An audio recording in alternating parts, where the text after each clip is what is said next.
इस जीवन का एकमात्र लक्ष्य भगवत प्राप्ति।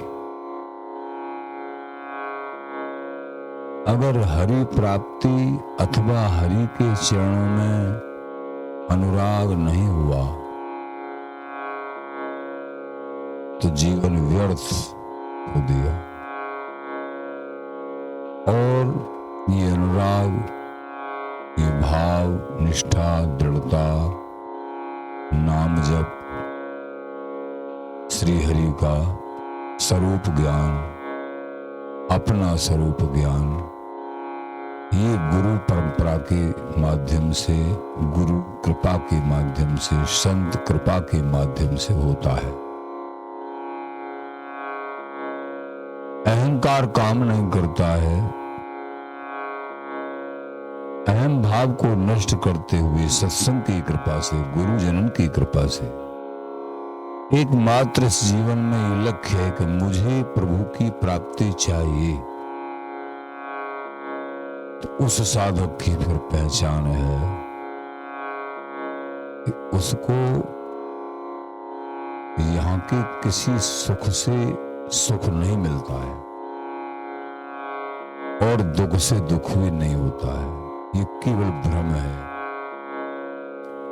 सबके बीच में रहते हुए वो पहचानने में भी जल्दी नहीं आते हैं, लेकिन उनकी अवधारणा एकमात्र प्राप्ति के लक्ष्य में लाड़ो तुम्हें लड़ाए, जीव तो गुण गाए।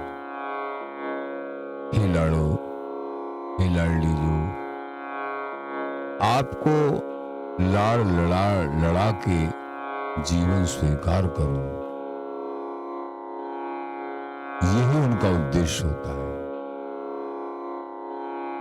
यह भी होता है कि मुझे कोई सुख दुख भोगते दे। अगर ये शरीर सुख और दुख, मुझे दोनों में कोई आसक्ति नहीं कुछ संग है। कोई निंदा करे, स्तुति करे,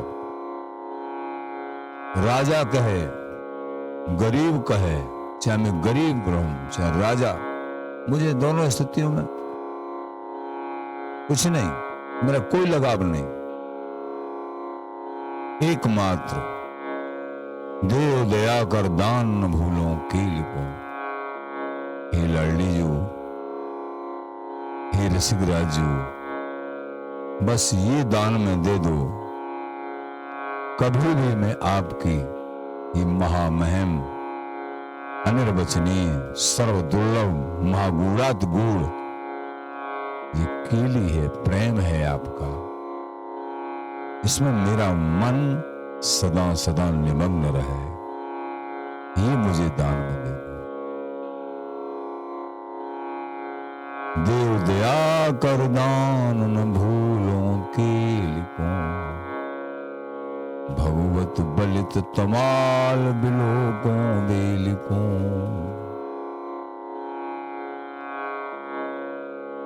सर कौन करे मेरी प्यारी की, जाको रूप रूप को मोहे पलक न लगे बिहारी की। कैसे समझा जाएगा लाडली जी का स्वरूप, लाल जी का स्वरूप, आचार्य जनों का अपना, ये गुरु कृपा से, सत्संग की कृपा से, नाम की कृपा से, निरंतर नाम जप करेंगे। जप महान पुरुष बराबर नाम की महिमा बखान करते हैं। जिनको नाम की महिमा, महापुरुषों के चरित्र सुनने में आनंद, कई बार सुने फिर भी आनंद रहता है, समझो उनकी पहचान, इनकी भूमि उपजाऊ है और इनको अवश्य ही हरि प्राप्ति होगी। जिनको सत्संग अच्छा नहीं लगता हो सुनने में, महापुरुषों के चरित्र अथवा नाम की महिमा से मन ऊबता हो, समझो बहुत पीछे। जिनके हृदय कमल में तरोत्तर ये हृदय में बैठा होता है, नाम की और कोई बड़ाई करे, नाम की और प्रशंसा मिले। नाम जाप करते करते अघाते नहीं, अतृप्त अवस्था रहती है और नाम की प्रशंसा सुनने के लिए कान उत्सुक रहते। समझो, इनको अवश्य ही इस जीवन में प्रभु की प्राप्ति होगी, लाली लाल का प्रेम प्राप्त होगा। ये दृढ़ता, ये अनन्यता।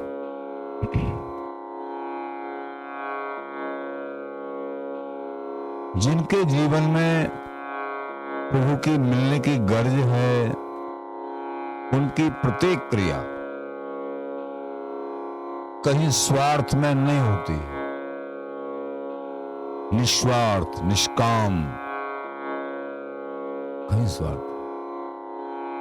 हमेशा हमेशा अपने स्वरूप का चिंतन, सहचरी हुए भजो, पलक पास क्यों तजो, संग बस्यो माने फूटे।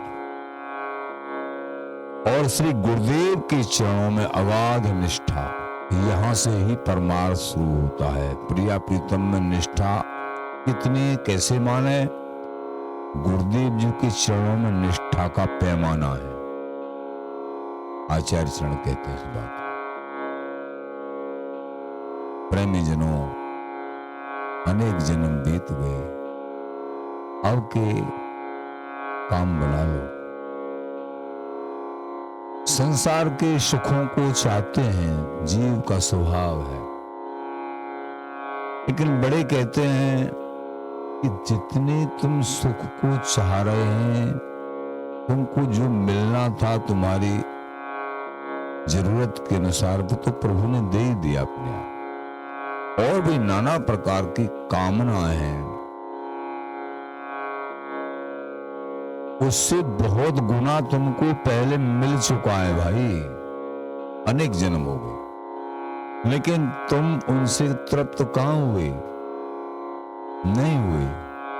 अब भी अगर मिल जाता है देव योग से, किसी कारण से, अब भी तुम क्या तृप्त हो जाओगे? नहीं होगे।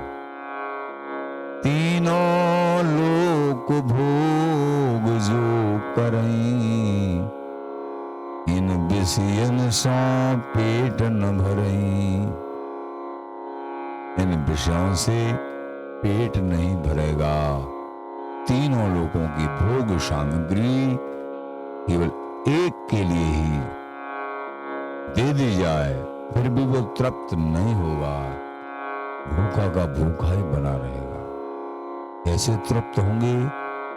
एकमात्र तृप्ति का कारण हरि भजन है, हरि चिंतन है, इष्ट के चरणों में अनुराग है, नाम जप है, हरि प्राप्ति है। तब ही तृप्त हो सकोगे।